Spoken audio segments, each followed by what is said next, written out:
Order will show, the roll call will show all board members in attendance. Please stand and face the flag for the pledge. Pledge allegiance to the flag of the United States of America and to the republic for which it stands, one nation, under God, indivisible, with liberty and justice for all.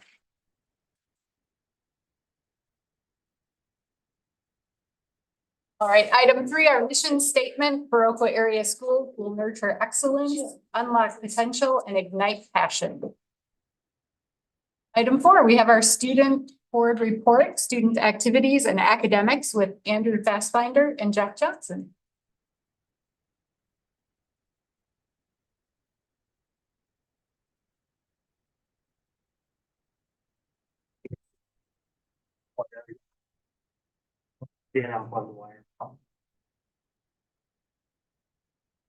Hello, everyone. My name is Jack Johnson. I'm the president of Student Council. Been in Student Council for 3 years now. Some of my future plans, planning on attending a college. I'm not quite sure where yet. I plan to major in business or sports management. And some of my favorite classes are Spanish, English, PE. I'm also in football. I was a team captain. I'm in basketball and tennis as well. Also a part of FBLA. I'm a manager. Excuse me, advisor, not advisor. Yeah. My name is Andrew Fassbinder. I'm also in student council. I'm the vice president, and I've been there for 3 years as well. Some of my future plans are going to UW Oshkosh, where I'm going to play football, and I think I'm going to do business there. Some of my favorite classes are gym, art, and Spanish. And some of the sports and activities I'm in, I am in football, basketball, and track. I was also a team captain, and got first team all conference receiver, which is fun. And then some of the things for the school I'm in student council, FBLA, and social strength. I'm also in social strength. Yes. So some things we've done for student council this year. We've had a lot of dress up days. I think those are cool because it brings a little more energy to school. Students, I feel like, have more energy throughout the day, and it just seems better. But we also just had a Thanksgiving meal for the teachers, which some members of my committee, we made a meal, just like turkey, all the normal stuff you have at Thanksgiving. We served it to the teachers. I thought that was pretty cool that we could give the teachers a little treat for all the stuff they do. We also had we set up the homecoming activities, which brings the spirits up for homecoming. So it's not like dead. Yeah,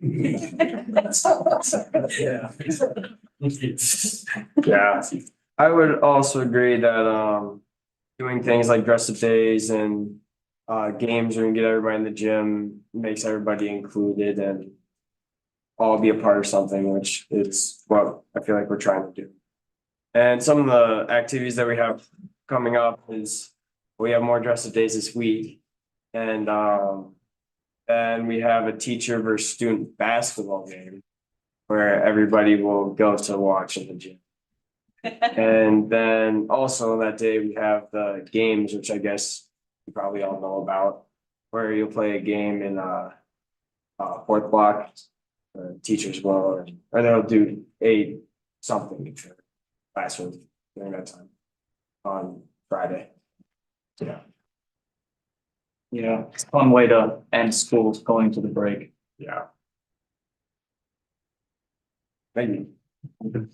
Oh, no, you don't get away that easy. Okay, just because I'm distant. Gentlemen, can you hear me? Hi, What was that, Angie? I want to ask those boys a question, those young men a question. I might be distant, but I'm still here. So, if you all, so who won? Who won the competition? Did you guys, was it a competition for dress up days? Oh, it's not a competition for the dress up days we have this week, no. Oh, okay. And what classes are you all taking? So right now I'm in geography, anatomy, family living, which is a senior class, and band and gym. And what was the last one? Gym. Gym. Okay. All right. I'm taking arts, then gym, then family living, then orchestra, and then I'm YT my gym. Well, that sounds great. We want to, if we don't see you before you graduate, we'd like to wish you both all the success and whatever your future holds for you. And thank you for taking the time to present today.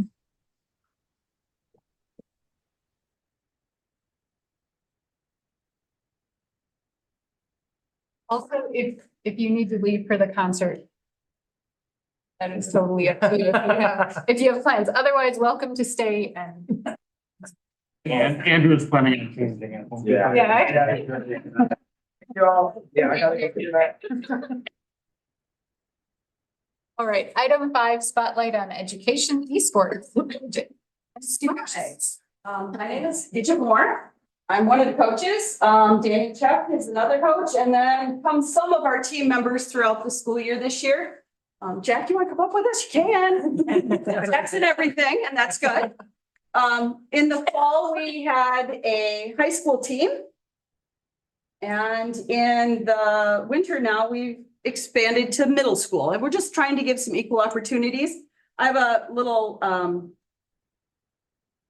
PowerPoint just to keep us on track a little bit. Esports is more than just gaming. It's about community, relationships, and building futures.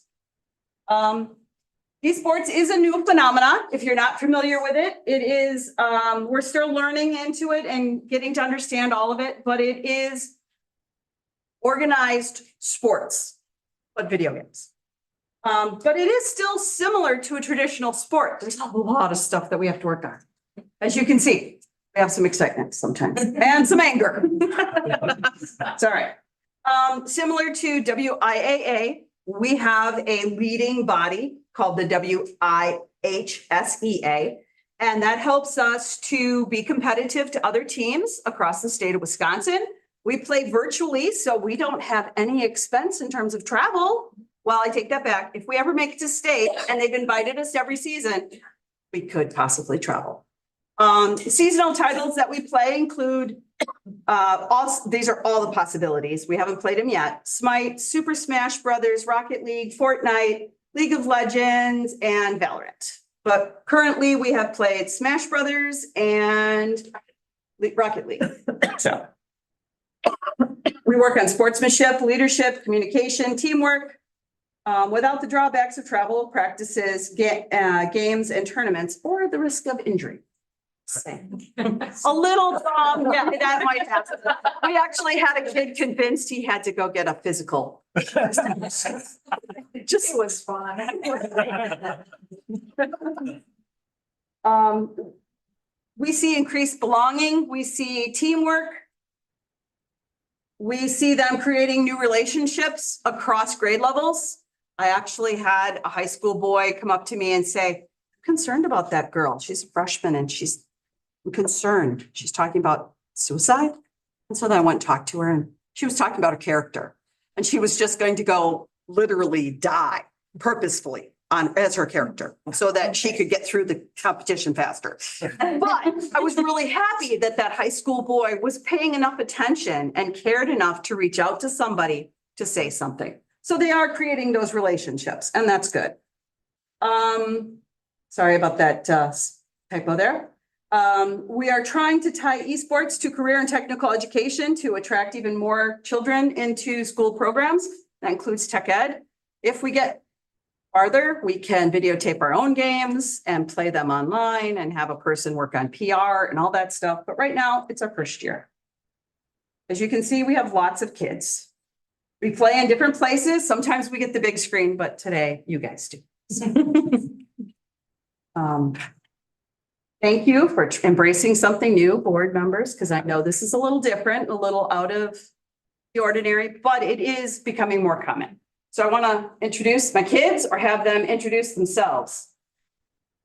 Jack, we're gonna start with you. Wait, you already know me. Hi, I'm Nicole. I'm Aiden. I'm Eastern. And Lucas. Okay, so you get a little combination of all of our team members. A lot of people think esports and they think boys, but having two girl coaches, we make sure that it's pretty even. So that's good news. Anything else we want to say? You should let us play Fortnite. Jack, I knew I say that. Maybe next year. Maybe next year. Maybe next year. There's only two of us. And right now the Fortnites there's so many kids that play across the state of Wisconsin that they are literally playing every single night. And there's only two of us and we ride together. If you haven't noticed, we're mother and daughter. So we would like to go home at the same time. So I don't know that we're up for every night of the week. This usually is 2 nights a week for varsity and JV and only 1 night a week for middle school. So that keeps us kind of busy. Anything you want to tell us why you like it? How's that? Tell us why you like esports.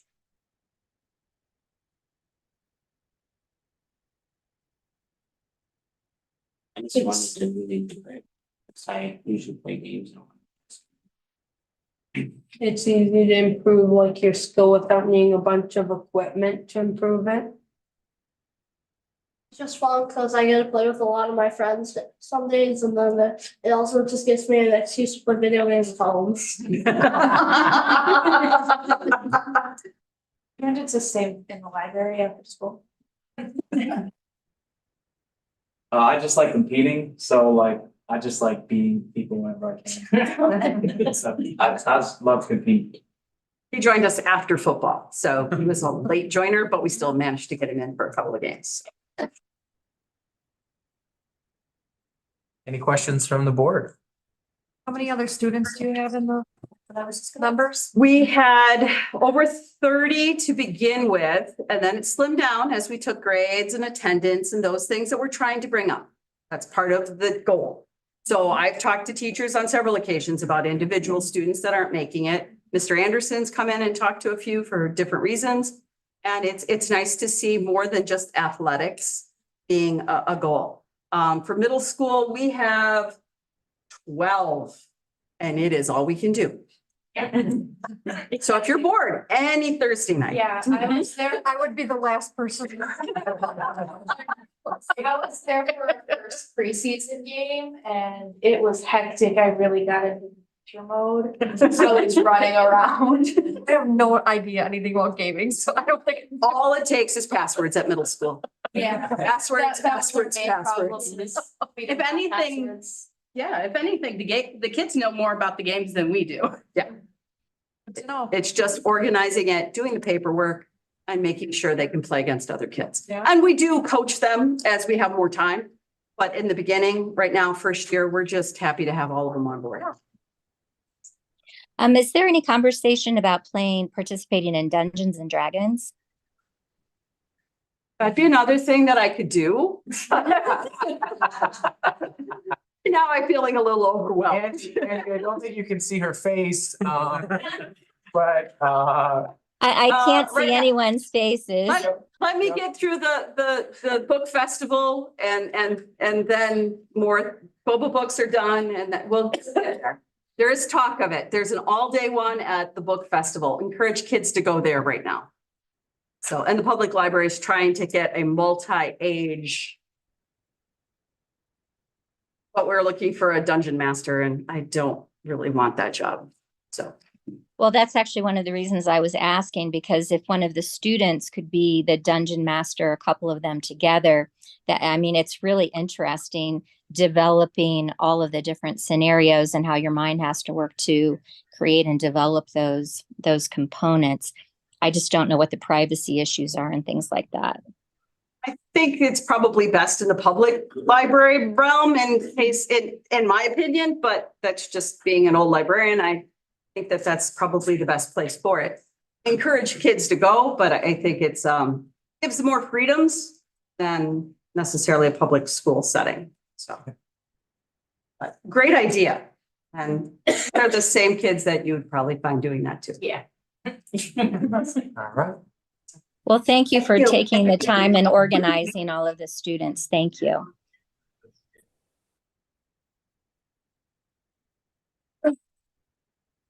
All right, item 6, committee reports, policy. Nina.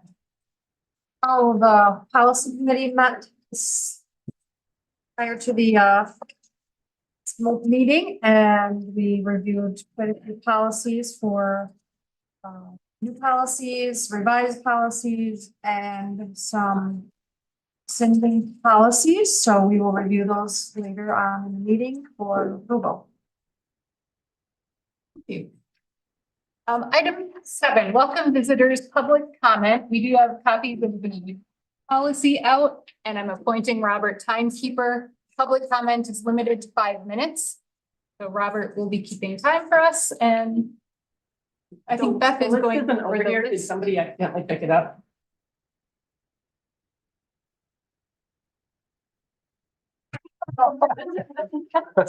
Yeah. All right, we've got the list. All right.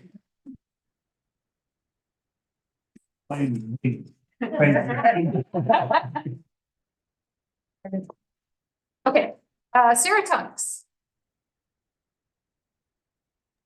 I'm going to ask for anyone that's speaking, if they could get a little closer to Tom and make sure they're speaking into that microphone in the ceiling, I'd appreciate it. Thanks, Sandy. Hi, my name is Sarah Tunks. This is my 29th year in the district. I'm here to bring attention to how the newly imposed salary schedule affects the professional staff. When it is reported that the staff received an average increase of 6.02%, while it's not the 8% CPI increase, it sounds like a decent increase for everyone. But it does not say how many staff members received the average or how many received the minimum of 3.46% or the maximum of 8.46%. The percentages are spread across the salary schedule, but we don't know how many people are actually in each cell of the schedule. Without more details, I cannot tell you how many staff members received each of those percentages. But from using an old seniority list, I can tell you that at least 23 staff members who have been committed to Viroqua schools for 16 or more years got an increase of 3.45 to 3.79%. I say at least 23 because I am aware that some staff members received some years of experience when they transferred to VAS, and they have also bottomed out with the rest of us in the 16th year. So over 1/4 of our teachers got an average of a 3.6% increase, but not just any fourth. This fourth are experienced, knowledgeable, community-oriented professionals. They are coaches, specialists, and directors. They are the mentors, the experts, and the backbone of education at VAS. These are the teachers who have dedicated their careers to Viroqua. We have all been so proud to be part of the VAS team and hope to retire from here. We don't look for rewards or bonuses, as we find that in our daily interactions with students. But this latest salary schedule has left us feeling devalued, disrespected, and disappointed. We weren't asking for a raise. We were asking for an increase to keep up with the cost of living.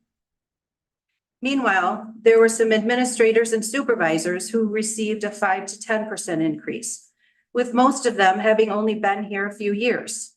How can you justify them getting $2,000 to $4,800 more than our most experienced teachers got? Where is the equality? Where are our values? Are we more interested in attracting new teachers or retaining the current teachers? How does this align with our newly created strategic plan? The difference between the salary schedule the VEA proposed and the salary schedule the district imposed on us was $21,000. The increase in administrative salaries was $20,895. How can our administration say we don't have it in the budget to give the teachers $21,000, but then turn and accept it themselves? I'm not saying administrators don't work hard for their money, but why are they compensated with a cost of living percentage greater than the dedicated staff that have been here for so many years. This move alone has left the staff feeling devalued. Combine that with the fact that there was no willingness to even really negotiate is truly disheartening. Our staff works hard. We have high quality, well-educated teachers at Viroqua. Each month you hear about all the great things our teachers are doing to facilitate student learning. This latest salary and position does not show it is an appreciated effort. Coming off of the extremely difficult pandemic years, morale was low due to the extreme tolls on physical and mental health and public attacks. But after last week's news of the salary schedules, staff morale has plummeted further. What difference is this wonderful new renovation project going to make if there are unhappy teachers teaching inside? I'm not certain anything can be done right now, but I would ask that you take some time to think about the effects of this decision. I encourage you to dig deeper, ask more questions, get input from staff. I, like my amazing colleagues, have always been proud to teach at VAS. It has always been a great place to work, but it is definitely not what it once was. I still love teaching, and I truly believe it is what I am called to do. But it's becoming harder to remain positive and encourage one another to stay in the teaching profession. Teaching is much harder than it has ever been before, and the pool of future teachers is not very deep. Let's work to hang on to what we've got.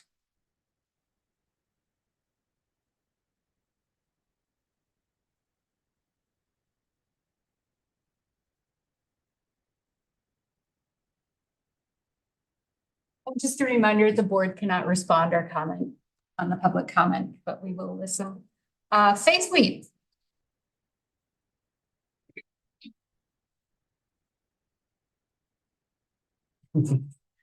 Hello, my name is Faith Wheat, and I'm a Children's House teacher here at BAMS. And this is my third year teaching, my third year in the Viroqua Area School District. I decided to speak today to talk a little bit about myself, why I was drawn here, but also to speak on the recent inequity that the staff has received due to the current compensation imposition. I got my bachelor's at UWL, and I knew that I wanted to stay in the Driftless area. I applied here to do just that and have a chance at exploring my interest in Montessori education. I was touring the school to accept my job, and I was just blown away with the warmth and welcome that I was hit with just by walking through the doors.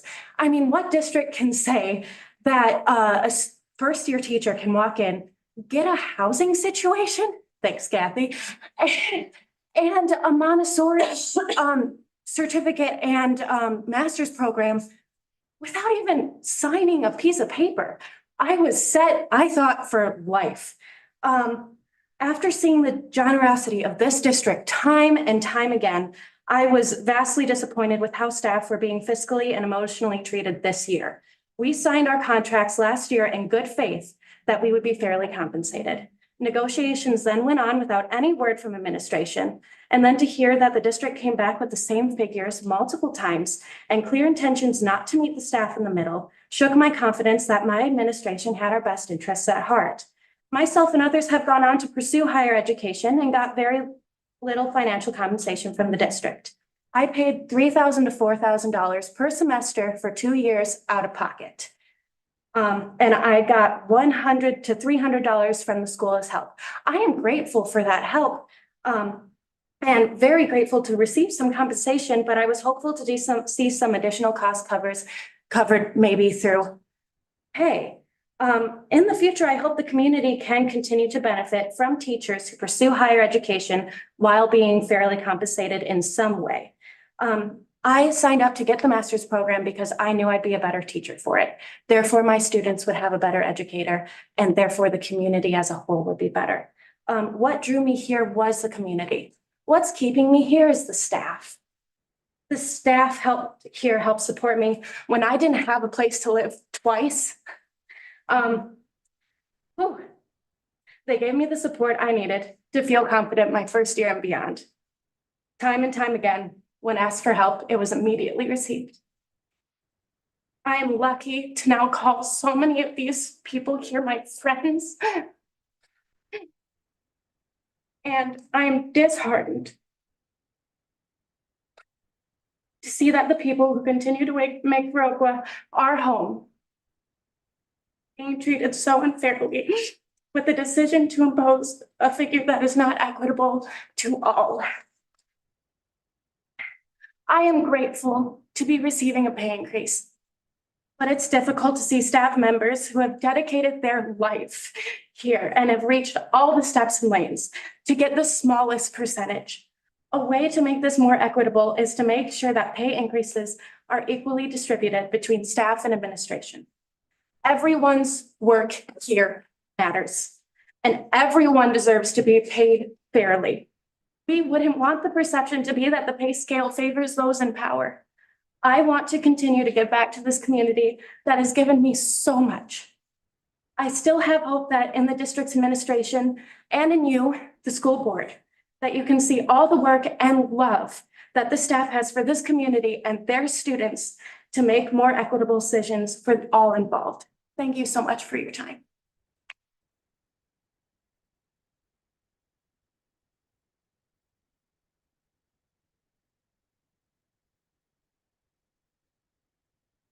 Right, Heidi, who got? Think we've gone away, but I'm not sure. Okay, we can come back. Kyle. Oh, sorry, Kyle Jaeger. Jaeger. Guess I assumed that I was. This is another Kyle Summers. Probably. Good evening.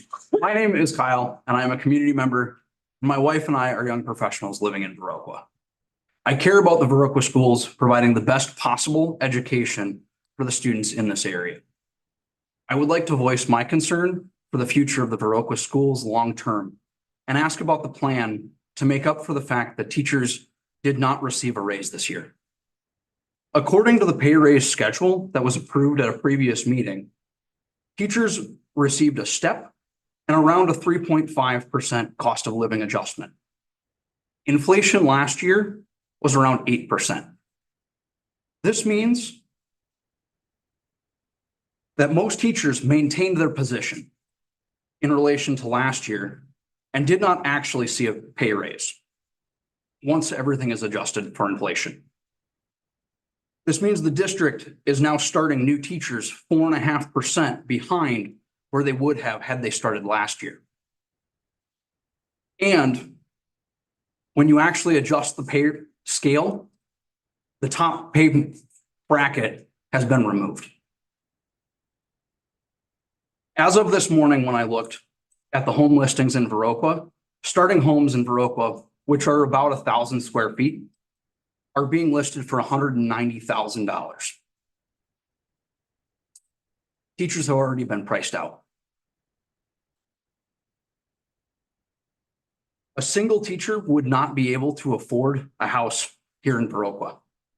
Two teachers living in the same house with a 10% down payment would likely spend at or near 1/3 of their income for a starter home. Ability to participate in the housing market affects attracting and retaining employees, no matter what the job or industry.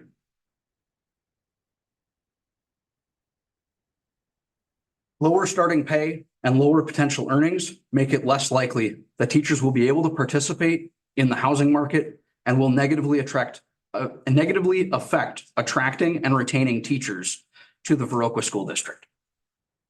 My hope is Viroqua schools will remain competitive and able to attract and retain high-quality teachers.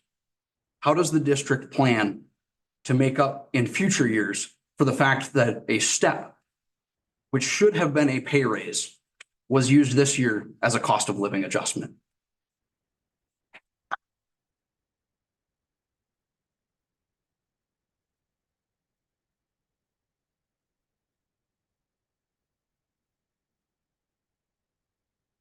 I do much, we'll go back. Sorry about that. No.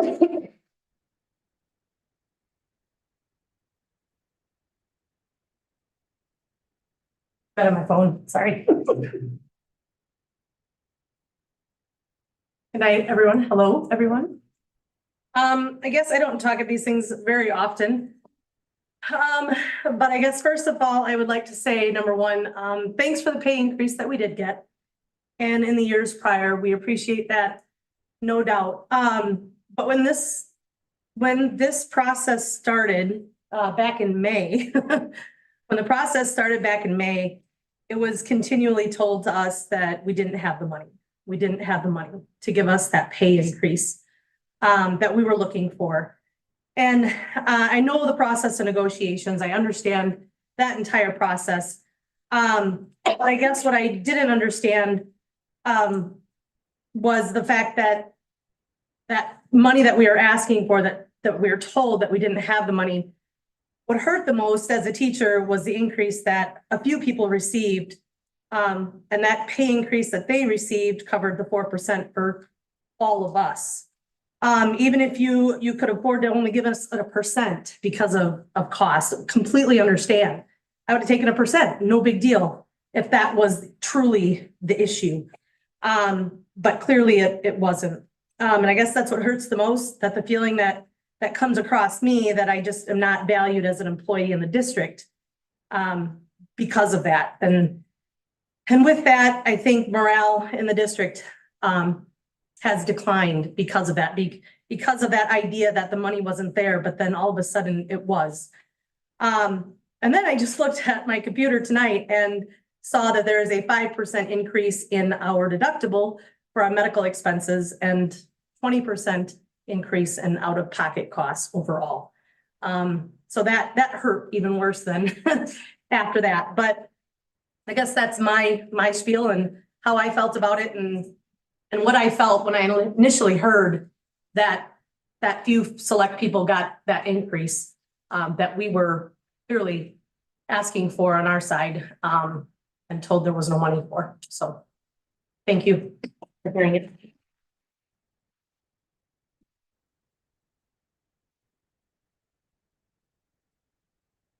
Matt Birch.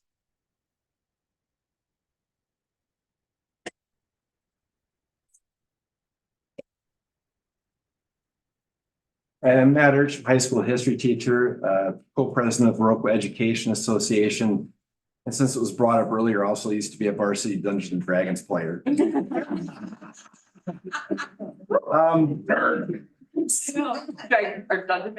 the VA has three things we'd like the board to be aware of, along with three further requests. Number one, item one, the VA, outreach to the admin to initiate contract negotiations in May of 2023.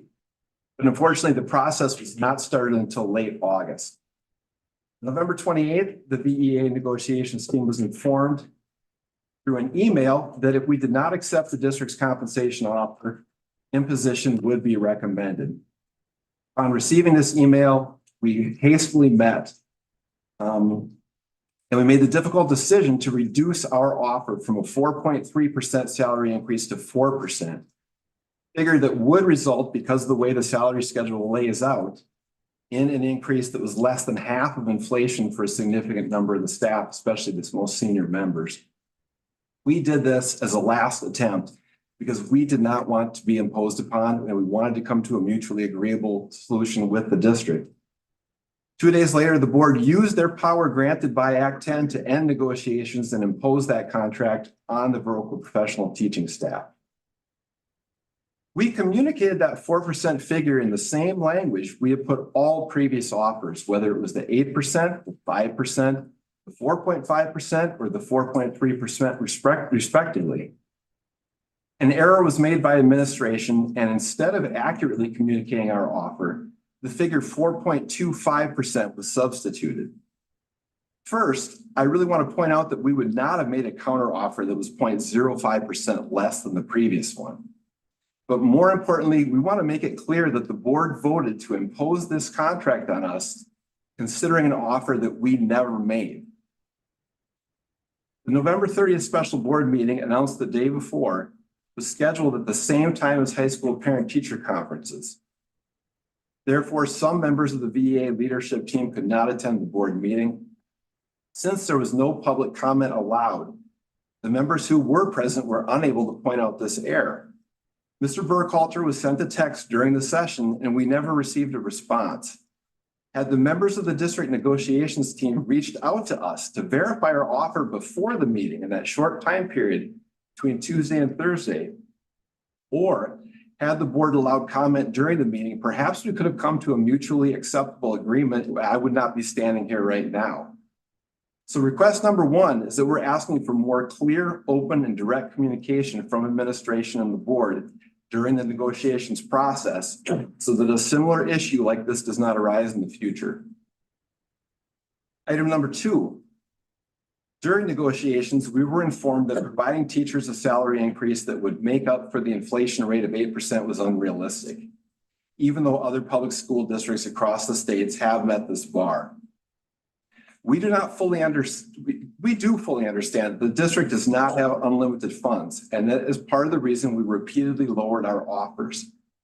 When we requested a list of salary increases for administrators and directors after imposition, we were shocked to see percentages significantly higher than those applied to the cells on the teaching salary schedule.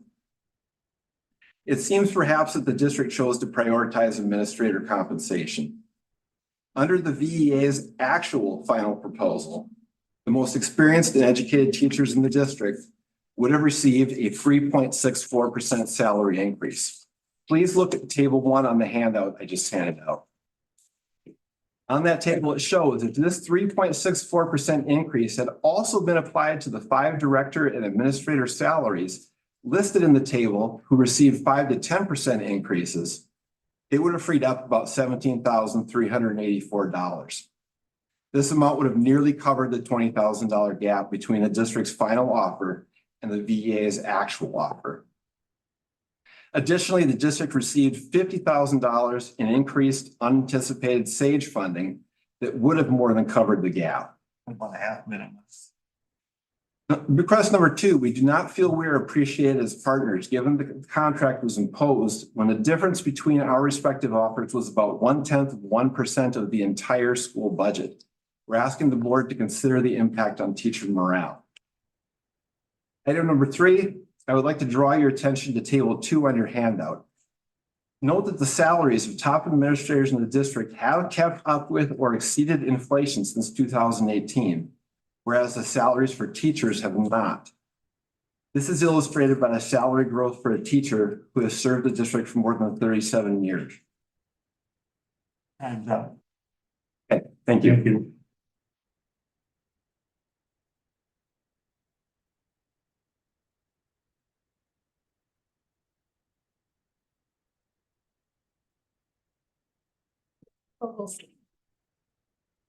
I cede my time to Matt Hurt, if you'd like to continue. Didn't want to. Cede my time, see? Oh, you're asking to give your time to Matt? Yes. We had both signed up knowing as one of them speak, that's. Okay, thank you.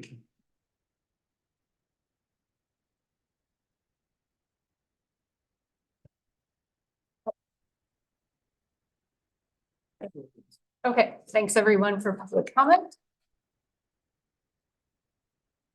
Item 8, consent agenda. Oh, let me read the consent. I have to read the item. You have to read all of them? Do I have to read them? A, approval of agenda.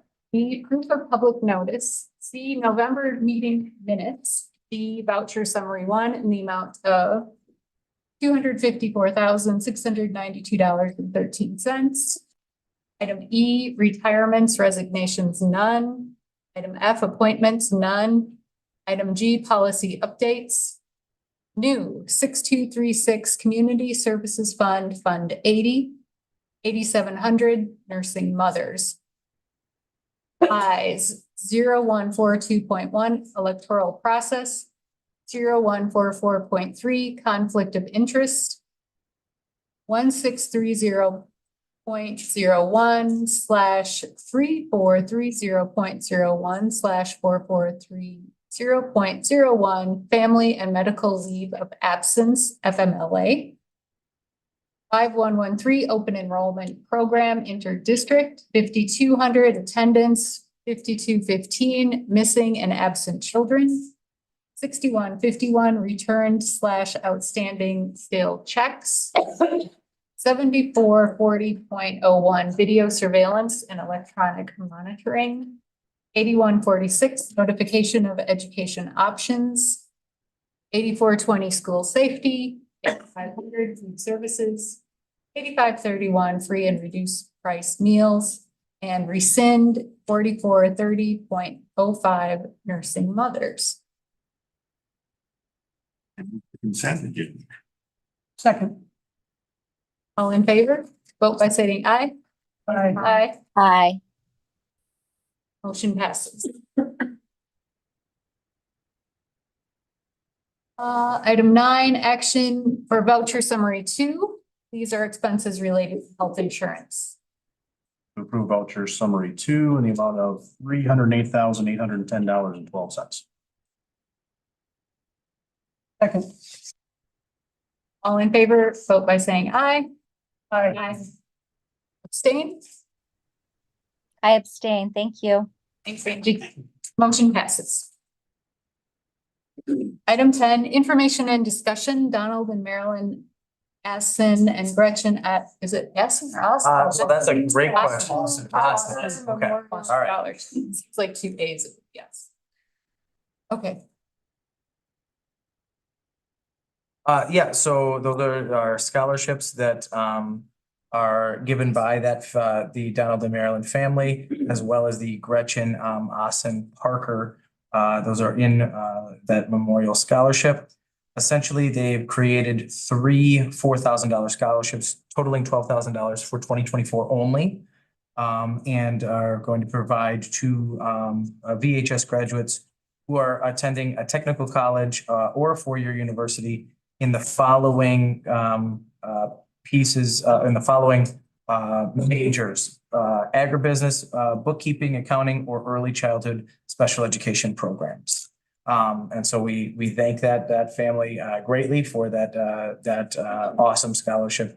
And they will be here to present that $12,000 worth of checks for that night. All right, any questions? That's just for 1 year. 1 year only. Yep, they want to make sure that that's known. That's not a recurring amount. Awesome. Yeah, absolutely. Item B, first reading of policy updates. There's another very long list of policy, new, revise, and rescind. Yep, I'll read that through these. This is let's see, start with the policies for first reading and approval, which will take place on January 15th of 2024. So the policy 0164 meetings, this policy has been revised to incorporate all references to meetings, including regular and special meetings, into a single policy. This is a new policy, excuse me. The second new policy we have is 2451 program or curriculum modifications. This policy language reflects the option including to in statute for a designee of the board to deal with such requests. Policy 5505, academic honesty. This new policy is provided to address the topic of academic honesty, but also deal with the impact of emerging technologies that make engaging in academic dishonesty more accessible, such as artificial intelligence. Policy 7540.08, artificial intelligence, AI.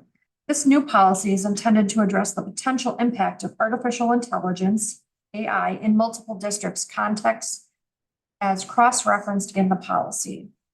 Policy 8913, section 504, ADA, prohibition against disability discrimination and employment, new renumbered. This policy is added as a consolidation of existing policies found in policy 1623, 3123, 4123, all of which have been rescinded in this update. Revised policies, starting with policy 0143.1, is the public expression of the board members. This policy has been updated to include instances when board members make statements to individuals or members of the committee for the community that may cause issues for the board and or district if not made clear that the statements do not reflect the views of the board or their colleagues on the board. Policy 1260. Capacity of the district administrator. Language has been added to the policy to provide temporary authority for the board president prior to the appointment of an interim district administrator when the current district administrator is incapacitated. Policy 1421, policy 3121, policy 4121. Criminal history record check and employee self-reporting requirements. This self-reporting requirement language in these policies has been revised for greater clarity. Policy 2340, the district sponsored trips. The policy is revised to remove reference to the non-district sponsored trips from language regarding the trip approval process. Policy 2521, the selection of instructional materials and equipment. The policy is revised to include the definition of instructional materials and instructional equipment. Policy 3139 and policy 4139, the staff discipline. This policy is revised to include a resignation as being covered in either policy 3140 or policy 4140. Language has been added with regard to investigations involving potential criminal conduct and assurance of a severity warning in appropriate circumstances. Policy 5350, replacement suicide prevention, intervention, and postvention for death by suicide. This policy replaces the existing policy for an account for significant revisions. This new policy includes general prevention provisions and instructional elements and also provides more procedures pertinent to specific student situations involving suicide intervention. This policy was developed with the assistance of suicide prevention experts. Policy 5517, student anti-harassment. The policy is revised to better define the reference to the severity warning. A reference to the Neola provided form has been included. Policy 5530, student use or possession of intoxicants, drugs, or paraphernalia. The policy is updated to reflect ever-changing and expanding scope of drugs and drug derivatives, particularly marijuana, CBD, and hemp, also all which have been continuously experimented with to create new and often unregulated compounds that have psychoactive effects. Policy 6610, district supported student activity accounts. This policy has been renamed and also updated to include the names of the policies that are mentioned, not just the policy numbers. Policy 8310, public records. The Wisconsin Record Retention Schedule for school districts, WRRSSD, was replaced by the Public Record Board, PRB, in March of 2023. School districts that wish to retain public records for less than 7 years prescribed by Wisconsin Statute 1921-6 may now adopt one or more general record schedules. The new schedule applicable to school districts no longer contains all public records a school district might maintain. Instead, it only includes those records that are unique to school districts. If school districts adopt that schedule, only they will need to retain all public records not listed in schedule for 7 years. Policy 9211, district support organizations.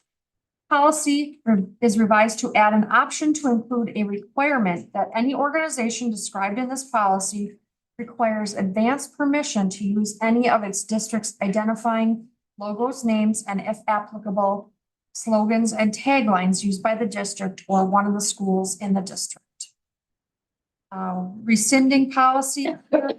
We have policies 0164.1, regular meetings, policy 0164.2, special meetings, policy 0165.1, notice of meetings, and policy 01652.2, change of regular meetings are all rescinded and replaced with policy 0164. Replace policy 1623, policy 3123, policy 4123, section 504, ADA prohibition of against disability discrimination in employment. These policies are rescinded and now included as a single policy in this update. The new consolidation policy is listed as policy 8913. Policy 3120.07, employment of casual resource personnel. This policy is removed because it is not reflective of current practice or verbiage. Consultants retained by a district are not treated as casual resource personnel, but rather via contract arrangements which are covered elsewhere in policy. The language is therefore obsolete and deletion is recommended. Policy 9210, parent organizations. This policy is removed as the content is already sufficiently covered in policy 9211. And that finishes the policies. Oh. Wow. All these? Yep. From the beginning. Yep.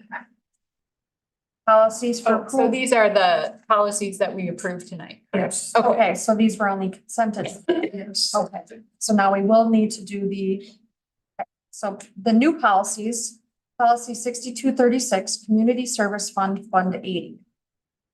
This new policy was offered to cover the requirements under which the board may opt to utilize its authority to levy taxes for community programs through Fund 80.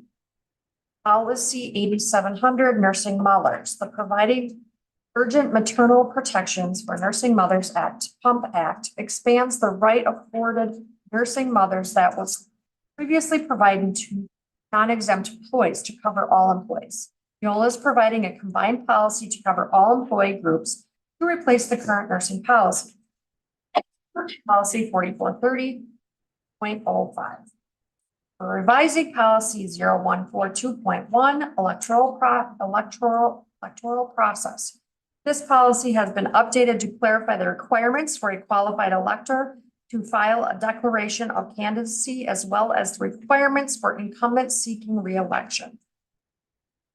Policy 0144.3, conflict of interest. Language has been added to this policy clarifying that board members may not be paid employees of the district. Also added that in the statutory language that provides an opportunity for board members to serve as unpaid volunteers. Policy 1630.01, policy 3430.01, policy 4430.01, and family and medical leave of absence, FMLA. These policies are revised to remove and potentially confusing reference to the status of full-time staff eligibility for FMLA based on 1,250 work hours requirements for federal eligibility. Policy 5113, open enrollment program, interdistrict. This policy is revised to include additional definitions that are cross-referenced in policy 5200 attendance. Additional language is included that specifies the authority to terminate open enrollment based on habitual truancy. Policy 5200, attendance. Revisions to the policy are made to clarify the types of student absences that require written approval versus those that may excuse by phone call as a customary practice in many districts. Policy 5215, missing and absent children. This policy is revised to clarify that consistent with state and federal programs providing for safety and assistance in the case of missing or absent children, the school provided safe, secure location for a child, even if the student during the school day, even if not a student during the school day, until authorities can be contacted and take responsibility for the child. Policy 6151, return outstanding stale checks. This policy is updated to include a procedure for handling payments made by check by the district that remains uncashed after a period of time determined by policy. Policy 7440.01, video surveillance and electronic monitoring. This policy is revised to provide clarification on the notification concerning monitoring collected by video and if applicable audio collection technology. Policy revision also refers to school safety plans, determination of property location of such equipment, which may need to remain confidential. Reference is included in the policy to electronic monitoring on school buses. Policy 8146, notification of education options. This policy is revised to reflect the authority to satisfy the Class 1 notice requirements by publishing the notice on the district's website. Policy 8420, school safety. This policy is revised to reflect the provision of training consistent with the school safety plan. Policy 8500 for food services. This policy has been revised to update the verbiage of the USDA required non-discrimination language and to remove reference to redundant non-discrimination language, including elsewhere in the policy. The policy is revised to incorporate dietary modification options that are not pursuant to a medical request that complies with the federal regulations. Policy 8531, free and reduced price meals. This policy is revised to an update language to assure that it matches the USDA's required non-discrimination language. And the final one is rescinded policy 4430.05, nursing mothers, rescinded, replaced with 8700. That's a wrap. It should be noted that what we approved tonight are state statutes, that there's no flexibility with those policies, and that the second component that Dana read have to do with policies that there's some flexibility in the verbiage. And so that's why there's two ways that we're going about doing this, and then they'll be read through again and then voted on at the January meeting.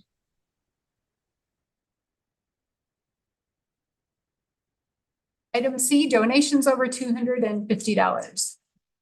All right, total amount $6,845. The first one from Viroqua FFA alumni, $350 for FFA harvest meal donation. Second, Viroqua FFA alumni, $1,343 for national convention. Third item, Computer Financial, $250 for kids school lunch fund.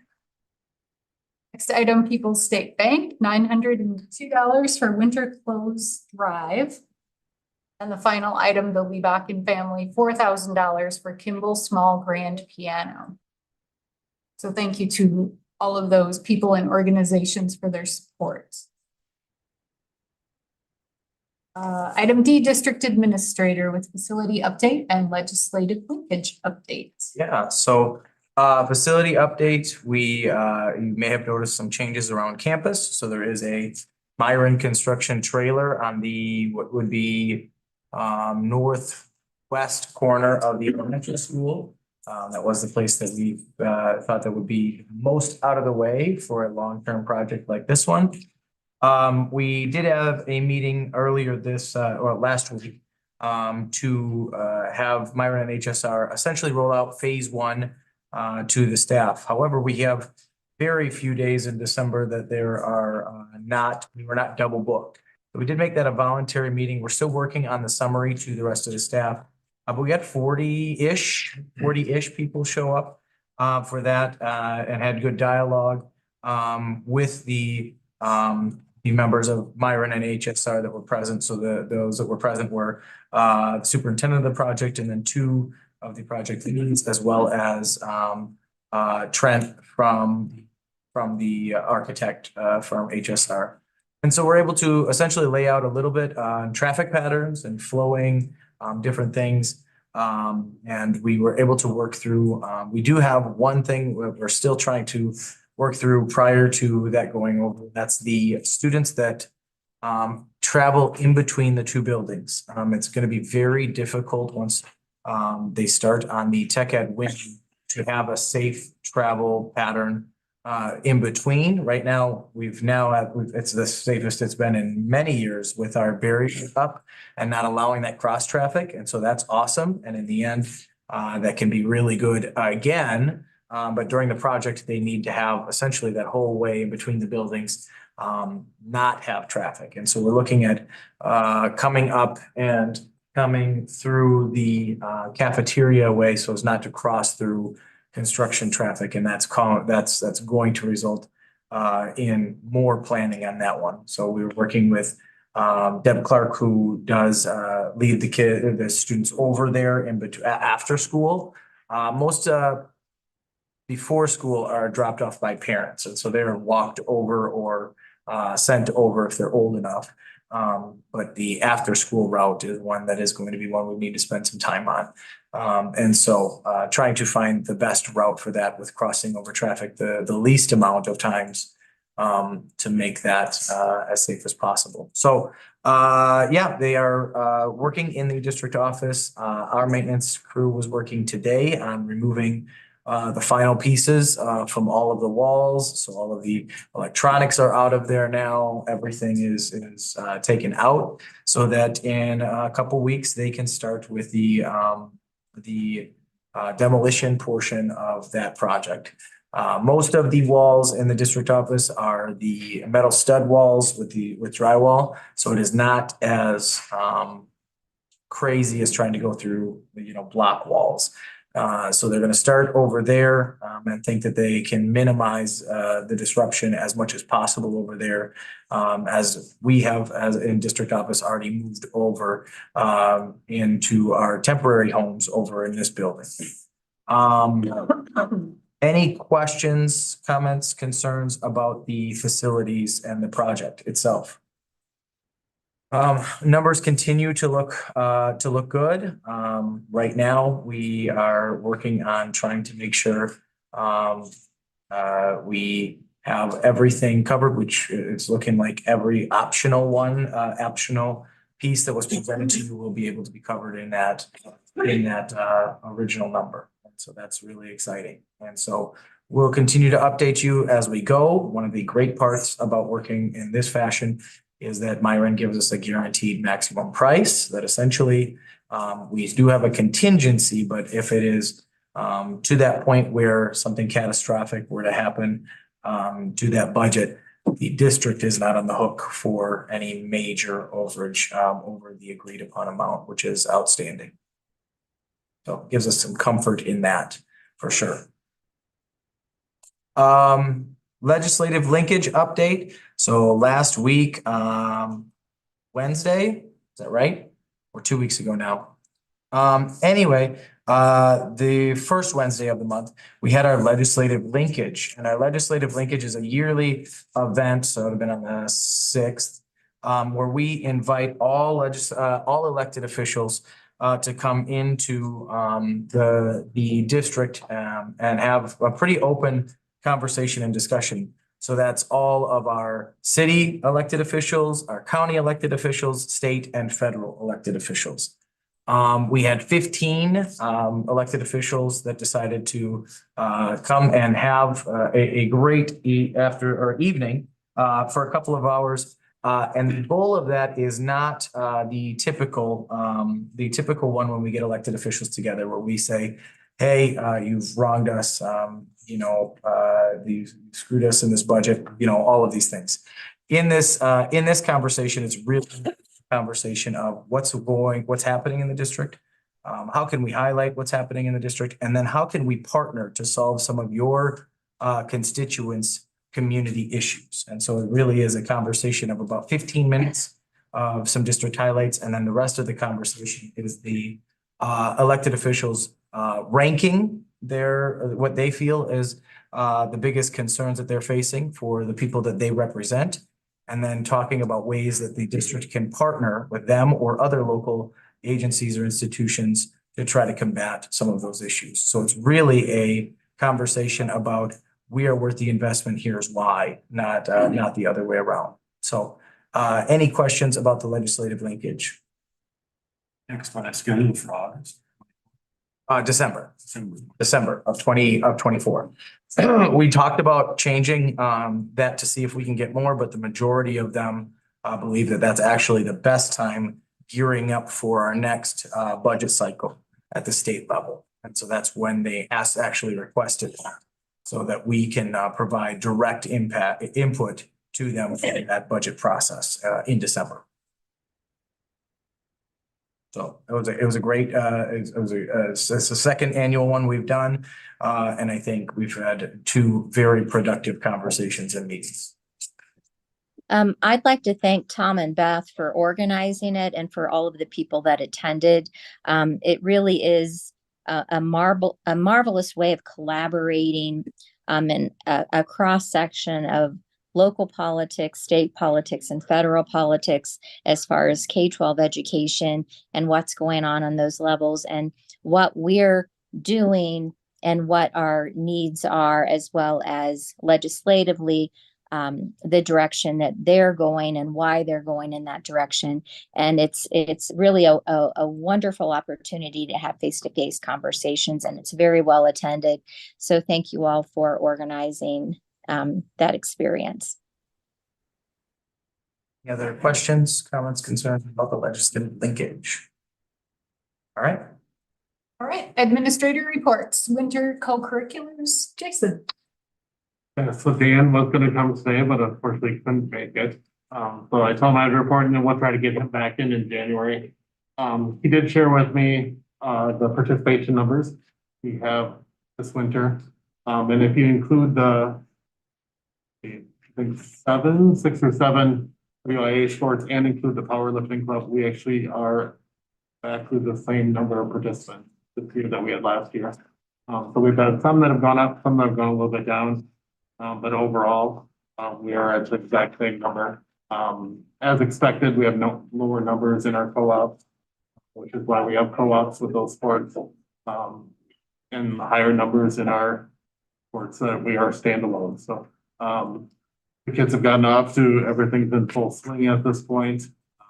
So I encourage everybody to get out and do things. Powerlifting is unique. I think I have not seen them yet. It sounds like there's 2 rather large trophies last weekend for the powerlifting group. And we've had some definite success already in a variety of sports. So it's great, and just like with the students mentioning earlier, to get them as active in as many things, connecting, mingling with other students. That's what it's all about. Jason. Solstice dinner, Kathy. Yeah, the solstice dinner is put on by the Driftless Cafe. Yep. I don't know why I lost that for a moment. On December 21st. It's a meal that they put on for the community, with the community. Pay whatever you can. And the money goes directly to holiday giving. So what they do is the Thursday night, they offer a very nice meal, turn down the lights. It's candlelight. It's very, very nice. And then that money is given off to the school the next morning to give out to families that the student services team has felt have a need, and to give them a better holiday season. So we appreciate it a great deal. It's a fabulous meal. It's a fabulous evening for the community, by the community. Luke and Ruthie do a fabulous job. They've invited the whole staff to try to come. If you're available on the 21st, I encourage you. They do not take reservations. It's first come, first serve, and they try to get you in and out quickly so they can serve as many people as they can. Kathy, you remember what they donated last year? Last year it was about $5,000. It's gone up almost every year. So that's, last year we turned it around to 20 plus families. I think it was over 90 kids that benefited from it. So we appreciate it a great deal. I can't say enough about it. So please support it. It begins at 5 p.m. 5 p.m. December 21st, which is the solstice You know, we've tried to get Mother Nature to change the solstice, so we have a little bit more turnaround time, but that's what it is. One thing, we're really just the vehicle there of Yes. getting the money to our families that are in need. But one thing that I really do appreciate is that we do this by purchasing then Viroqua bucks. Viroqua buck. And so literally it's a community from the beginning of the conversation to these free will donations to when it comes to the school and then goes right back into our community through our families in need.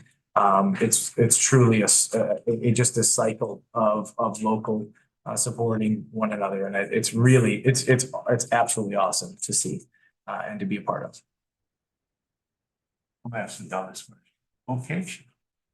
Cafeteria? No, No, it's at the Driftless Cafe. Yep. That's a dumb question. Yeah, well, they pump them right through. And so, yep.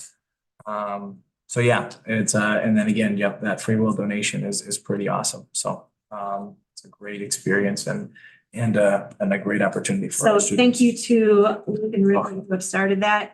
And they, everyone knows that it is community through and through. So. Thank you. All right, item F, board report, Laurel High School update. That's me. At the Laurel governance meeting, they welcomed 2 new members, Shauna Anderson and Diane Splinter, and elected officers. They worked through the bylaws and made some adjustments, and they will be working on updating policies for the Laurel student handbook. And then a few activities for Laurel students. They went on a field trip to see the Nutcracker, and Laurel student Bria McKay was the lead. I heard that was awesome. The Laurel Cabaret is back. That was the second weekend of December.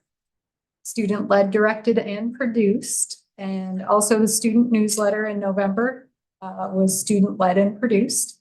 And they had Secret Snowflake last week. So voluntarily, the students had daily themes and exchange. Let's see, BAM's update. I missed most of the meeting. Pat's not here. And I missed most of the meeting because our policy meeting started at 5, so I don't have anything to report. We had a note about scholarship committees to let Angie know if you wanted to be on a different committee before the meeting. So if you haven't let her know, please do so. Spring school board elections, school board members up for election in 2024. Me, Vicky Kappa, Robert Nye, and Kim Little. So all incumbents have filed election paperwork to be on the April 2nd election ballot.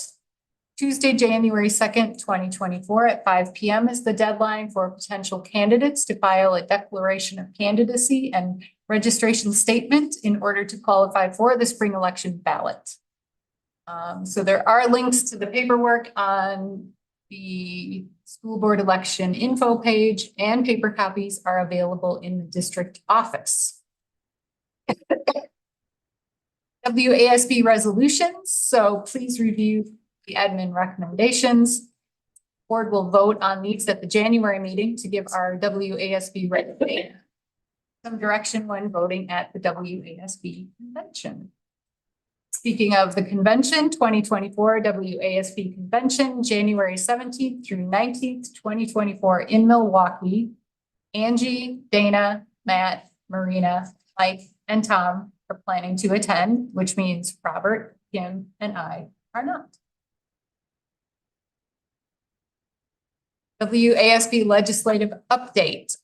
We do have a listing here for the board, some upcoming meetings. Wednesday, January 3rd at 5:45.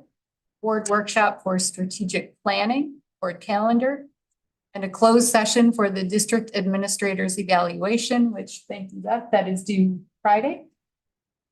So check your email.